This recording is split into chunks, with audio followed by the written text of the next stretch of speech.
Hey everyone, don't forget to subscribe to my channel for more stories like this. Here's a fresh take on the tale you requested. Rewritten to keep the same meaning, structure, and emotional weight, but with new wording to make it original and engaging. Clear out your stuff. We're the ones calling this home now. My brother flashed a smug smile, his fiancée already eyeing the walls for her decor. Get ready to share space. We're moving in for good. You'll love having us around. I stood in my own kitchen, in my own apartment, clutching a tray of cupcakes left over from their wedding, which they'd hosted here just last weekend. Free venue, free skyline view, free everything. I'd cooked, cleaned, and played the perfect host, yet somehow I was now the outsider in my own place. I'm Eden Waverly, 29 years old. If you think you can predict the end of this story, stick around. Because what happens when your courtesy becomes the noose they tighten around you? I watched them barge past with their cardboard boxes. My brother, who hadn't paid a dime toward anything in half a decade, and his new wife, acting like she'd hit the jackpot instead of marrying into financial chaos. They greeted my neighbors as if they'd just signed the deed. I didn't yell. I didn't fight. I stepped outside and gave a subtle nod. That was the cue. My lawyer, waiting in a sleek black car by the curb, stepped out with a folder in hand. Inside it, a lease termination notice, a cease and desist order, and a formal trespassing warning. Here's the thing they didn't know. I don't just live in this apartment. I own the entire building. The documents were served before they could even unpack their first box. My brother's grin faltered. His wife fumbled and dropped her packing tape. He opened his mouth to argue, but my lawyer turned to me, voice steady and clear. Do you want them removed now or in an hour? I didn't hesitate. Now. And just like that, their wedding gifts weren't the only things being hauled away. Private security, hired by the building, escorted them to the moving truck, the same truck they thought would carry their lives into mine. My brother kept shouting, "You can't mean this. We're family." His wife muttered, "She's just being theatrical." She always is. But the papers weren't a performance. They were notarized, filed, and legally binding. From the second floor window, I watched my building manager direct them to the exit. They looked diminished down there, like people who loom large in group texts and family gatherings, but shrink when confronted by someone who's done backing down. 2 hours later, my mother called. "Darling, did you have to take it that far?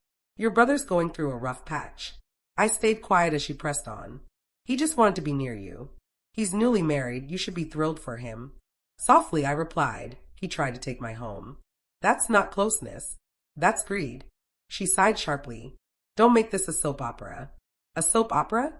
I swallowed a bitter laugh. For years, I'd been the compliant daughter, the one who gave in, paid for dad's dental work, covered my brother's rent, hosted every holiday. Now, when I finally said no, I was the drama queen. But I wasn't angry. I was awake. Sometimes peace doesn't come from forgiving. It comes from locked gates and legal documents. For the first time, I didn't feel bad for putting myself first. That night, the family group chat exploded like a digital firestorm. My sister-in-law. Some people think wealth makes them better than kin. Pathetic. Mom. She always thought she was above us. Now she's proving it. Uncle Ron jumped in. Wasn't that apartment left to her in the will? That's family property. Family property? No. It was my blood, sweat, and sleepless nights, my side hustle on top of a full-time job to buy this building before I was 28. No loans, no handouts. I watched them spin their lies while sipping tea in the penthouse. The irony? They only coveted this place after seeing the wedding photos on social media. Suddenly it was ours. I didn't respond, but I sent screenshots to my lawyer just in case they tried anything reckless. And reckless they were.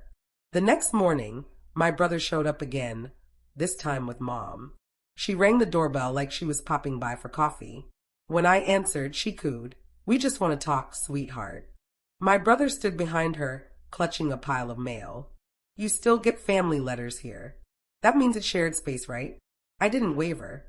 Stepping outside, I shut the door behind me. "Any further contact without an appointment is harassment," I said evenly, holding up the printed notice. "You've been officially notified." My brother's face flushed. Mom's jaw tightened. For the first time, they were speechless. They backed off, at least in person. But passive aggression doesn't need a key. The family chat turned into a gallery of snark. Memes about selfish daughters, quotes like, money fades, but family is eternal, and photos of my brother's new place with captions like, not as grand, but at least it's built on love. I stayed quiet. Silence is a blade they don't grasp until it cuts. Then came a message that broke the pattern, a voice note from Dad. He rarely texted, never stood up for me. But now his voice rasped through, you went too far, kid. That apartment could have united us. Instead, you've torn this family apart. Are you proud? Proud? No. Drained. I sat alone in my living room, the sunset painting golden streaks across the hardwood I'd refinished myself. The kitchen tiles I'd laid after long workdays. They saw a building, I saw survival. Years of saying yes just to earn a place at a table I'd helped set. Now they were furious because I'd built my own table and bolted the doors. That night, I wrote a message, not for vengeance, but for clarity, to anyone who thinks I owe them my space, time, or property. When was the last time you helped me without expecting something? You recall the holidays I hosted, but who cleaned up? Who paid the bills when no one else could? I'm not bitter. I'm finished. I sent it and went for a walk. My phone buzzed relentlessly, but I didn't check it. A silence that speaks truth drowns out any shouting match. The aftermath was swift. Uncle Ron left the chat. Cousin Sarah texted privately, you're so strong. I wish I could do that. But the rest? They did what people do when control slips. They rewrote the narrative. I was unstable, ungrateful, even consumed by resentment. They didn't just want my apartment. They wanted the old me. The one who'd hand it over with a grin and bake a casserole afterward. That Eden was gone. I didn't gloat. I got to work. I scheduled a property inspection, upgraded the locks, installed cameras, motion sensors, and clear signage. Private property. Trespassers will be prosecuted. Then came an email from a journalist. She'd seen my public message circulating in a local forum, where other women were sharing similar stories. This happened to me too. I thought I was alone until I read this. She requested an interview. I paused, then agreed, not for attention, but for strength. For every daughter told to give everything and labeled selfish for asking for respect. The article hit on a Friday titled, Not Ungrateful, Just Done. One woman reclaims her voice and her home.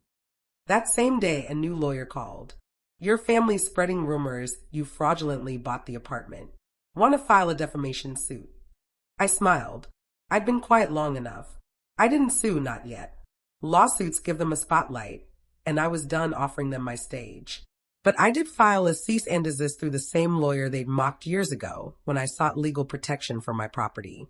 Silence gains weight when it's stamped on official letterhead. The rumor slowed, but my brother didn't stop. He sent a long message, dripping with feigned affection. I never meant to hurt you. I was trying to build something. I thought we could share. You have so much. Can't we be family again? Family? They waved that word like a lure. But I was done biting. I didn't respond. Instead, I sent one line to my lawyer, start drafting the ownership transfer clause reversal. Here's the twist. Years ago, out of fear and misguided love, I'd included my brother in a shared inheritance clause. Not full ownership, but a foothold. I'd forgotten. He hadn't. He'd leveraged it. But now I had proof. Texts, emails, evidence of his manipulation. My lawyer called it textbook coercion, teetering on exploitation. The reversal would take weeks, but it was underway. And as the legal gears turned, I moved through my own quiet transformation. I painted the front door cobalt, swapped out the old couch, took down the family photos, and hung serene landscapes. Every evening, I lit a single candle in the same spot. Not for them, for me. Healing isn't loud. It's routine, repetition, and reclaiming your space one steady step at a time. 3 weeks later, a slim envelope arrived, unassuming but potent. Inside, the final approval, the reversal clause was complete. His name was erased from the documents. No more loopholes, no more unannounced visits, no more pretending blood equals ownership. I set the paper on my kitchen table and brewed a coffee, like it was just another Tuesday. Because that's what healing feels like when you've earned it. Ordinary, calm, whole. I didn't share the news. I didn't post it online. But my brother knew. That evening he showed up, no truck, no suit, just him with a bouquet of wilting daisies. He stood at the edge of the driveway, hesitant. "Can we talk?" he asked, glancing at the door. I stepped outside, closing it behind me. "This place means a lot to me," he said, voice breaking. "It's where we had Thanksgivings, where Dad, nostalgia, warped by his own actions." "You tried to take it," I said quietly. "Not once," repeatedly. He looked down. I was desperate. "Things aren't good at home." "I'm not your safety net," I replied. "And I'm not your fallback plan." He held out the flowers. I didn't take them. Instead, I opened the mailbox beside us and placed them inside. "Next time, send a letter," I said. "If I feel like reading it, I will." Then I walked back inside, locked the door, and lit my candle. Peace isn't always loud. Sometimes it's the soft click of a door closing for good. The next morning, I raised the blinds, letting sunlight spill across my apartment. My apartment, earned not just through paperwork, but through boundaries I never thought I'd have the strength to set. I stood in the living room where my brother once wheeled in his suitcase, acting like he owned it all. Now it was silent, still mine. I watered the plant by the window, a gift from Mom years ago that she'd long forgotten. It had endured 3 repottings, 2 dry spells, and a brutal winter, yet it still bloomed, much like me. Later, I passed the mailbox and noticed the flowers were gone, replaced by a note. "I'm sorry. You were right. I was wrong. Jay." No excuses, no manipulation, just 6 words. Not enough, but a start. I didn't reply. Closure doesn't always mean restarting the conversation. Sometimes it's choosing peace over theatrics, dignity over drama. That night, I sat on my balcony, watching the city hum below. The neighbor's wind chime tinkled, gentle and uneven. I'd never noticed how soothing it was. For years, I'd been the family's doormat, smiling, yielding, accommodating. Now I live in a home with locks I trust, walls I own, and a silence that feels like freedom. My story isn't about vengeance. It's about reclamation, not because I pushed them out, but because I finally let myself in. The last door they slammed was the first I truly locked. And that's where healing began.